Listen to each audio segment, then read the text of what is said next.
Oke, Assalamualaikum warahmatullahi wabarakatuh. Welcome back to my vlog. Jadi pertama sebelum kita belajar, kita biasakan untuk selalu berdoa dulu. Rabbi zidni ilma warzuqni fahma. Amin. Nah, kita hari ini atau pertemuan kali ini setelah kemarin kontrak kuliah, kita masuk ke materi. Nah, kita mata kuliahnya metodologi penelitian. Materinya di awal dengan metode dan penelitian. Apa itu penelitian? Apa itu metode penelitian?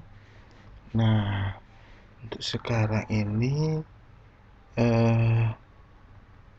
kita akan bahas nih banyak nih dari pengertian, pendahuluan, dan sampai nanti kita mengetahui jenis-jenis penelitian. Kira-kira apa jenis penelitian itu? Oke, saya akan pilih pena dulu. Warna biru ya, kayak Chelsea. Nah, kita akan bahas pertama adalah pengertian dari penelitian itu apa sih? Atau research, what is research? Nah, kemudian konsep dasar dari research atau penelitian. Nah, pada pertemuan kedua guys, ini kita akan bahas itu semuanya. Dan nanti kita lanjutkan dengan jenis-jenis penelitian. Oke, kita next. Lanjut. Nah, ini definisi penelitian. Silakan dibaca. Saya yakin lidah Anda semua sangat telaten untuk membaca ini kan. Silakan dibaca dan dipahami. Research is somewhat intimidation. For some is simply the process of finding solution to a problem atau through a study and analysis of the situational factor. Nah, yang perlu kita tekankan di sini, nah, apa itu penelitian menurut Umar Sakaran tahun 2000 yang saya ambil? Nah, kita garis bawahi research is somewhat. Apa itu somewhat? Dan kemudian proses. Ada proses di sini untuk finding a solution to a problem. Jadi kita sepakati sesuatu hal apapun itu yang menjadi perhatian, kemudian suatu proses untuk menemukan solusi dari sebuah masalah.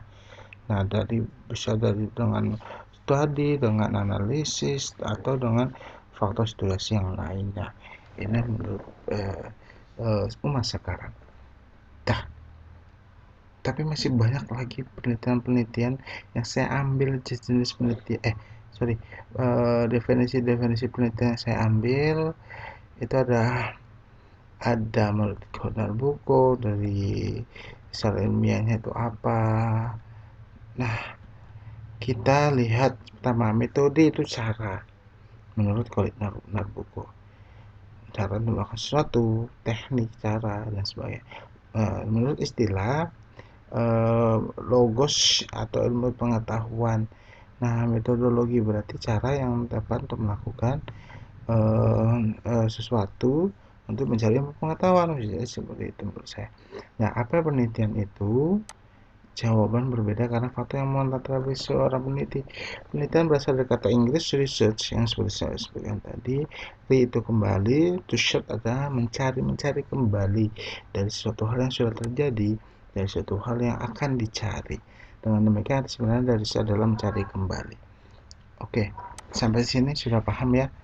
Jadi research saya sih lebih konteks di bahasa Inggrisnya ya, research. Nah, ini adalah pengertian penelitian. Nah, penelitian itu seperti yang saya sebutkan pertama adalah process to finding a solution problem. Nah, jadi penelitian itu suatu proses, ingat, proses. Proses itu nanti kita akan bahas proses penelitian itu banyak, mulai dari yang seperti kalau melakukan penelitian. Nah, bisa secara anti ada ilmiah atau dengan pendekatan non ilmiah. Nah, mana yang akan kita pakai? Apakah yang ilmiah atau non ilmiah? Nah, nanti akan kita pelajari apa itu pendekatan ilmiah dan non ilmiah. Kayaknya di pertemuan berikutnya, di setelah pertemuan ini kita akan bahas itu.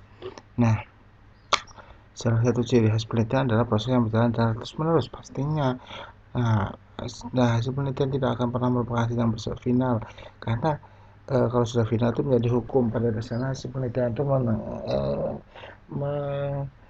menghasilkan teori-teori. Nah, setidaknya teori siapa, teori ini berdasarkan penelitian.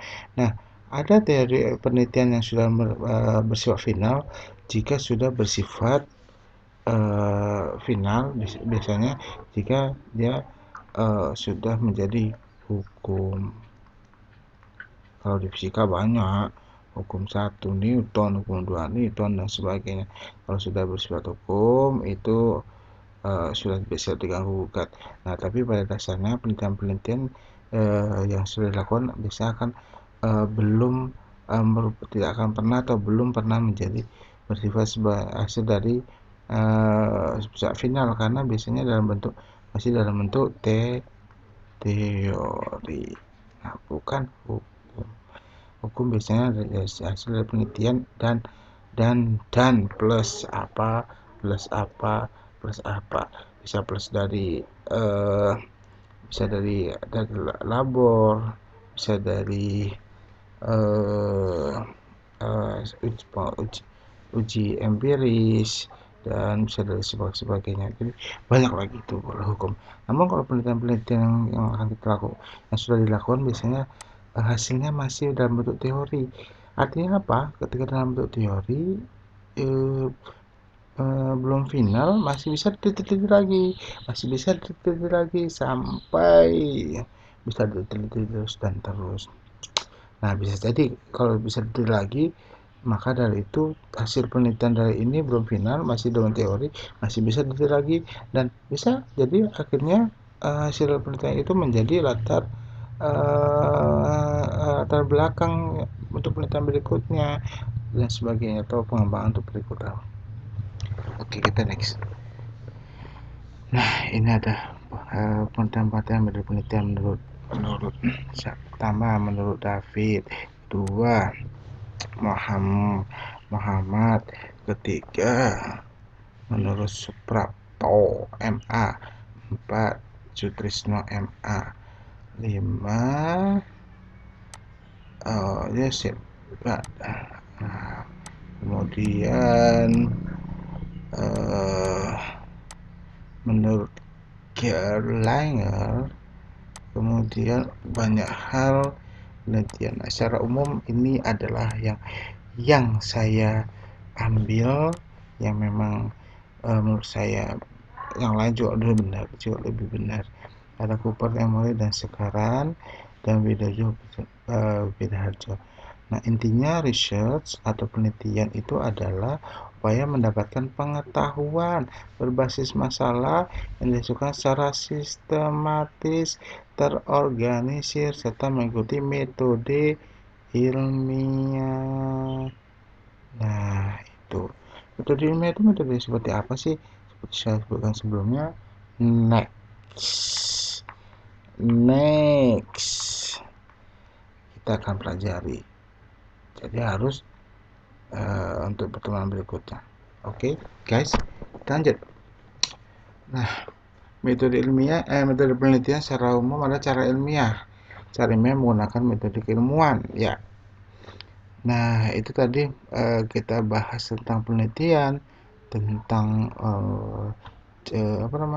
penelitian dan sebagainya. Sebelumnya saya ingin dari Anda semua untuk lebih saya tahu memahami tidaknya definisi penelitian, untuk pengertian penelitian, konsep dasar dan sebuah penelitian, saya ingin Anda semua memilih dari banyak yang sudah saya sebutkan tadi, dari Kerlang contohnya, dari siapa tadi itu, kalian pilih menurut kalian yang paling tepat itu menurut siapa, atau paling paling mengena di kalian menurut siapa dan alasannya kenapa. Oke, nanti silahkan di Edmodo, di komentar, di jawab di bagian komentar. Oke, ingat. Nah, masuk kita ke berikutnya adalah jenis-jenis penelitian yang akan kita bahas. Jenis penelitian uh, menurut penggunanya, menurut metodenya, menurut sifat permasalahannya, menurut bidang ilmu. Nah, 4 ini yang akan kita bahas dalam pertemuan kali ini. Pertemuan sekarang, sebelumnya kita bahas apa itu pengetahuan penelitian, penelitian. Nah, ini menjadi penting ketika nanti kalian sudah menemukan solusi, alternatif solusi, menemukan masalah, alternatif solusi, dan kan akan menentukan,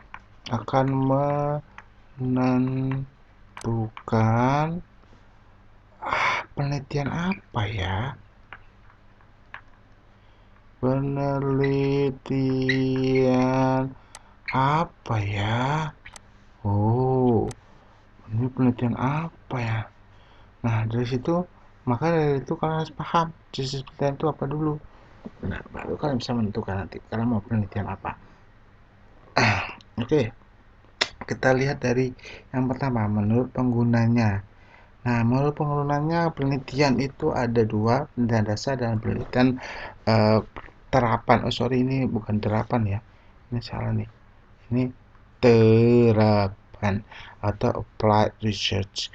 Nah, apa bedanya ini coba?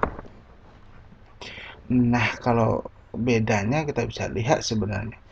Kalau penelitian dasar atau penelitian terapan, penelitian murni biasanya dilakukan oleh orang murni atau orang eksak.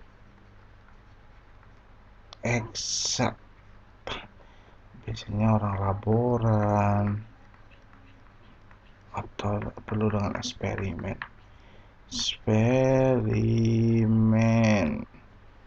Nah, sedangkan applied, penelitian terapan itu banyak sekali. Salah satunya penelitian pendidikan. Bedanya apa sih ini? Pendidikan, penelitian sosial, atau misalnya bisa kuan atau kual. Oke, kita lanjut. Apa bedanya? Nah, menurut penggunanya, penelitian dasar atau penelitian murni adalah penelitian yang bertujuan untuk meningkatkan pengetahuan ilmiah atau untuk menemukan bidang penelitian baru tanpa suatu tujuan praktis. Ingat, tanpa satu tujuan praktis tertentu. Artinya apa? Kegunaan sebenarnya tidak segera digunakan, namun dalam jangka waktu yang terpakai. Kenapa seperti itu? Ayo, ada yang tahu kenapa seperti ini? Nah, kita contohkan saja. Dalam murni adalah penelitian. Contohnya, saya ingin meneliti penelitian tentang penurunan persamaan gaya menggunakan teorem ABCD. Nah, hasil dari penelitian saya itu dalam bentuk penurunan persamaan. Nah, jadi penurunan persamaan saya itu tidak serta-merta langsung dipakai dalam keilmuan ketika guru atau ketika saya atau ketika orang lain ingin menjelaskan tentang gaya. Jadi seperti itu penelitian murni. Atau saya akan meneliti contohnya lagi, saya contoh example-nya. Saya akan mencontohkan penelitian murni, saya akan meneliti sifat sifat atau karakteristik dari virus COVID. Nah, saya akan hasil penelitiannya akan dalam bentuk A, B, C. Nah, karena hasil penelitian ini sifatnya ini akan menghasilkan seperti antivirusnya, antivirus. Itu hasil penelitian saya. Ini adalah salah satu penelitian murni ya, contohnya antivirus. Nah, antivirus ini apakah langsung dipakai diterapkan ke manusia? Tidak, belum tentu. Tapi dalam jangka depan yang bisa dipakai. Kapan tuh? Ya, bisa saja setelah ada uji. Ada uji atau bisa diuji lab, bisa uji lab dan sebagainya. Maka dari itu ini adalah ujian penelitian murni. Nah, penelitian murni biasanya penelitian kalau di kita bisa penelitian fisika, penelitian fisika yang bisa labor dan sebagainya, itu penelitian murni. Nah, paham? Saya rasa semua pintar-pintar dan cepat paham. Kita lanjut ke next penelitian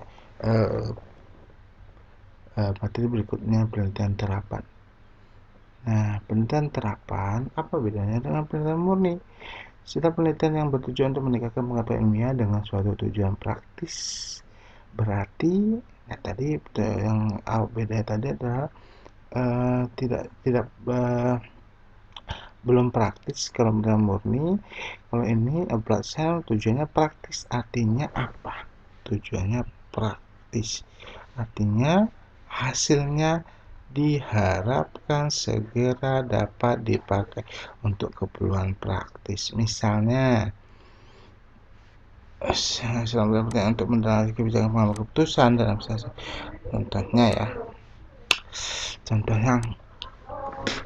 Contoh dari penelitian terapan itu bisa contohnya, example-nya penelitian pendidikan. Penelitian sosial seperti tadi saya sebutkan. Nah, contohnya kalau penelitian pendidikan saya akan meneliti tentang kenapa motivasi siswa menurun di kelas X sekolah Y. Kenapa ya? Ini penelitian. Nah, saya melakukan penelitian pendidikan dengan ini. Maka saya akan menerapkan metode pembelajaran contohnya, atau model pembelajaran untuk mengatasi motivasi siswa. Hasilnya saya melakukan penelitian pendidikan.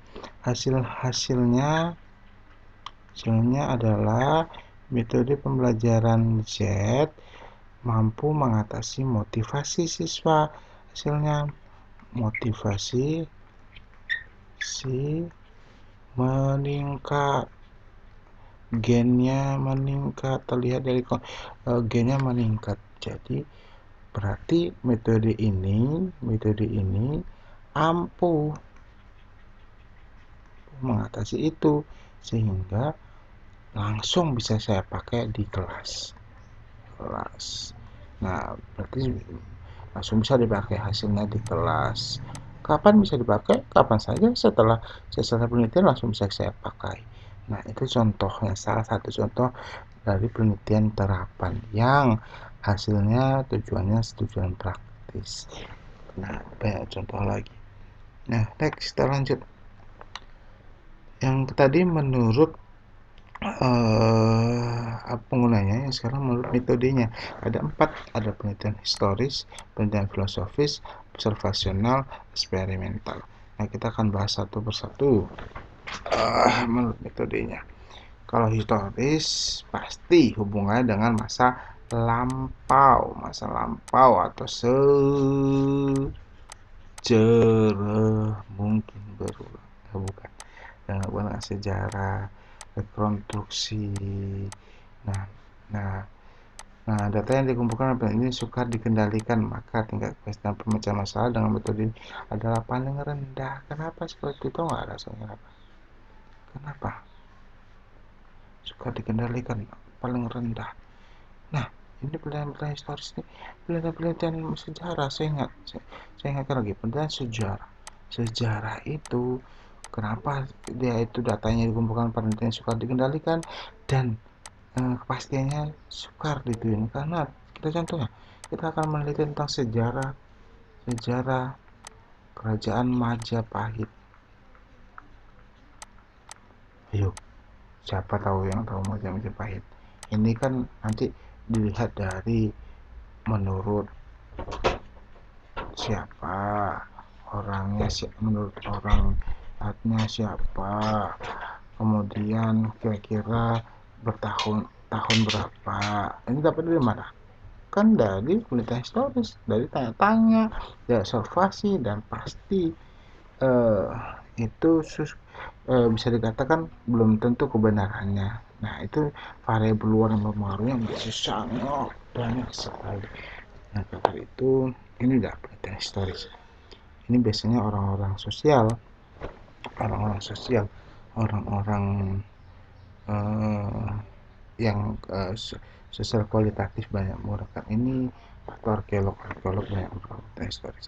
Nah, penelitian eksperimental ini salah ya, eksperimental gitu, eksperimental. Penelitian dilakukan dengan menciptakan fenomena pada kondisi terkendali. Penelitian ini bertujuan untuk menemukan hubungan sebab akibat dan pengaruh faktor kondisi tertentu dalam bentuk yang paling sederhana. Yang penting ini berusaha mencari pengendalikan mama. Nah, banyak dari kita peneliti-peneliti peneliti-peneliti di ranah pendidikan atau di dunia akademis itu banyak menggunakan penelitian eksperimental. Kenapa?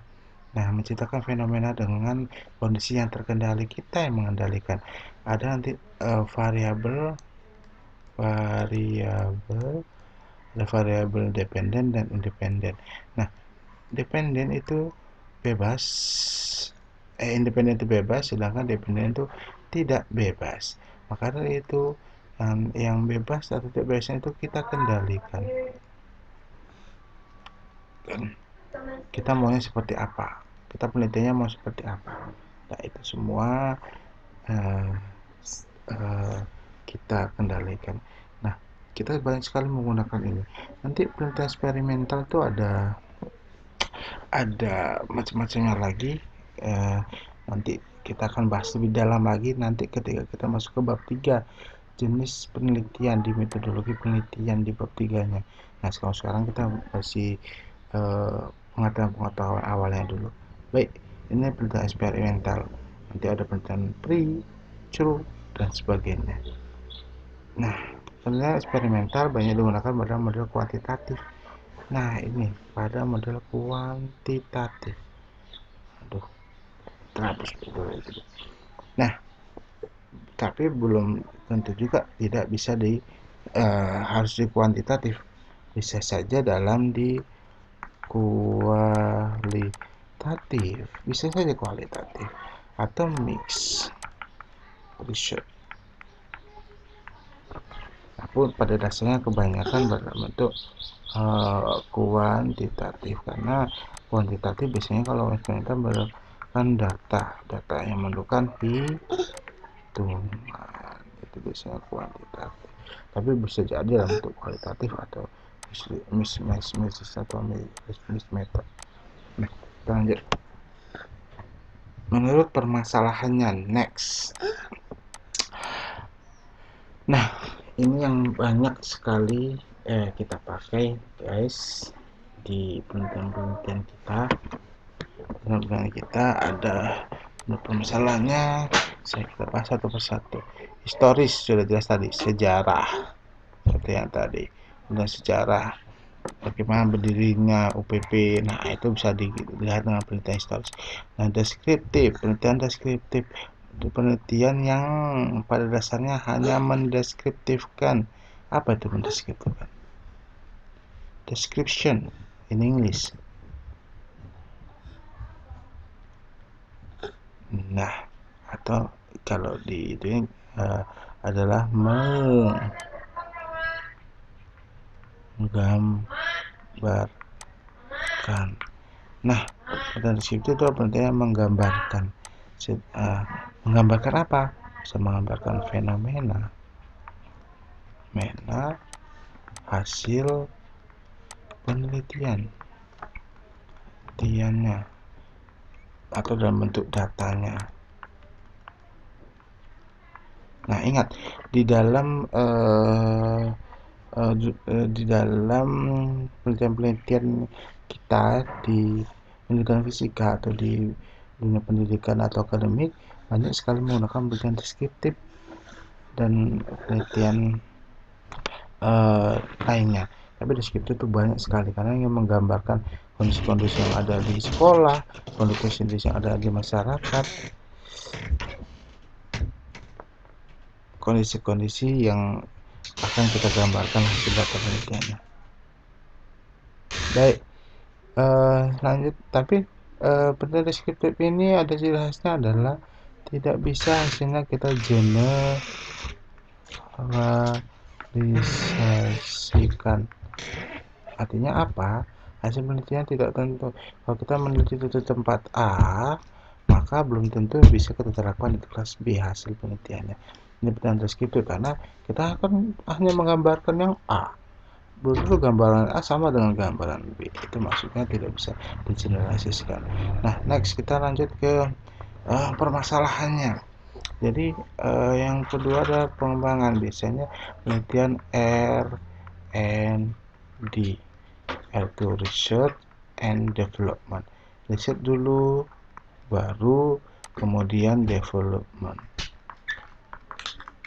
Kita teliti dulu, baru kita kembangkan. Contohnya, saya akan melihat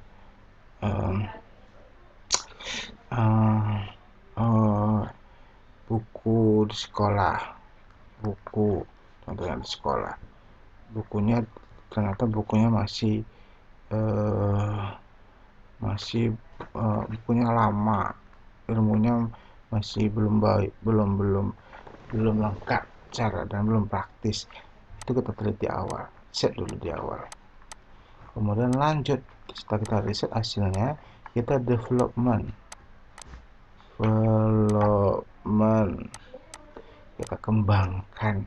Apa yang kita kembangkan? Buku tadi berdasarkan dari riset awalnya, itu research and development. Oke. Nah, penelitian lapangan itu adalah studi kasus sebenarnya. Selain studi kasus, ini studi kasus tadi masalah, dan penelitian korelasional, penelitian hubungan aku dan dia. Bukan hubungan. Penelitian melihat hubungan antara jika A diterapkan, B kayak mana.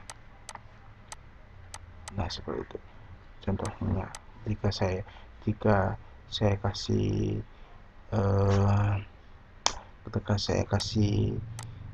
garam yang A, yang B saya kasih garam yang B, hasilnya seperti apa.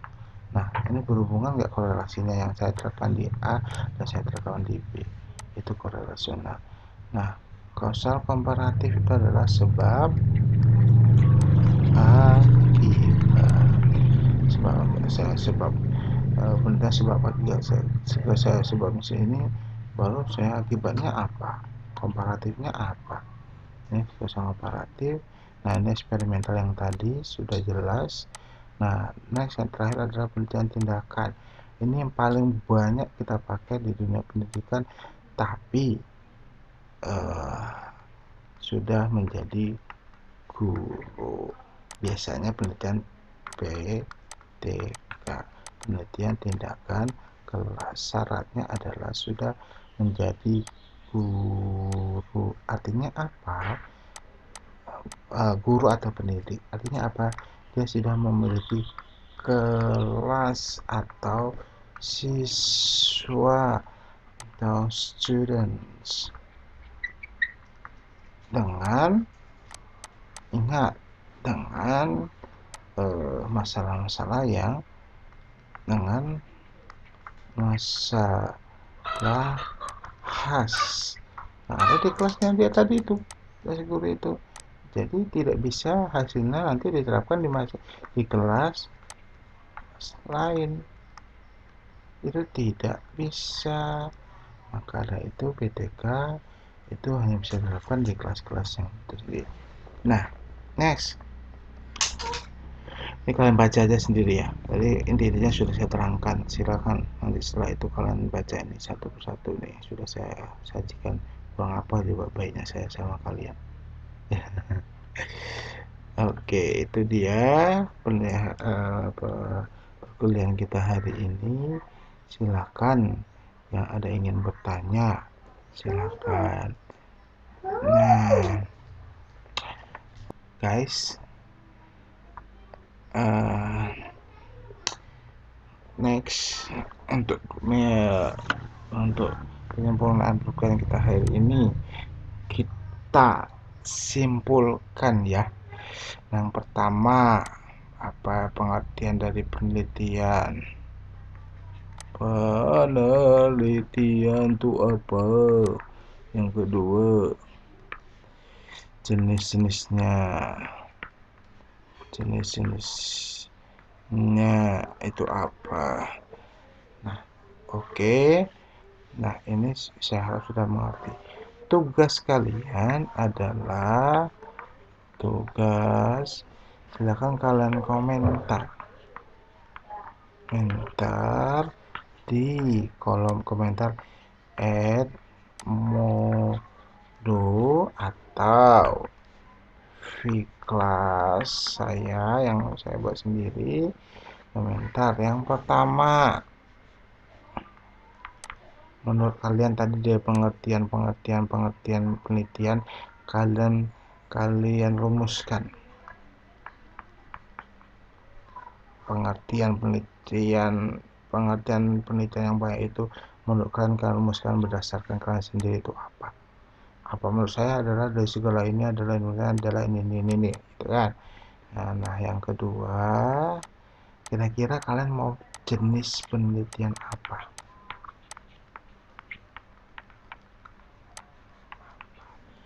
Oke, penelitian apa ini? Oke, ini tindak lanjut. Oke, baik guys. Ini tindak lanjut dari pertemuan kita di pertemuan kedua dengan virtual class dengan Edmodo. Saya harap kalian mengerti, paham dahulu apa itu pengertian penelitian, baru jenis penelitian. Karena nanti kalian setelah ini akan bahas lanjut terus hingga akan kalian menentukan jenis penelitiannya apa nanti kira-kira yang akan saya pakai ya untuk membuat proposal tersebut. Nah, saya harap kalian paham dan jangan lupa jangan segan-segan untuk bertanya kepada saya, baik via apa saja dan kapan saja. Nanti saya jawabnya terserah saya juga kapan. Oke, baik, selalu semangat dan jangan putus asa. Walaupun kuota sudah menipis, tapi ilmu harus selalu membanyak. Semakin banyak dan semangat menuntut ilmu, semangat memperbaiki atau fokus ke prosesnya sehingga ilmunya dapat. Nah, keberkahan kita bisa dapat. Oke, baik, kita akhiri perkuliahan di pertemuan kali ini dengan alhamdulillah alamin, dan assalamualaikum warahmatullahi wabarakatuh. See you guys on the next my vlog. Cheers up.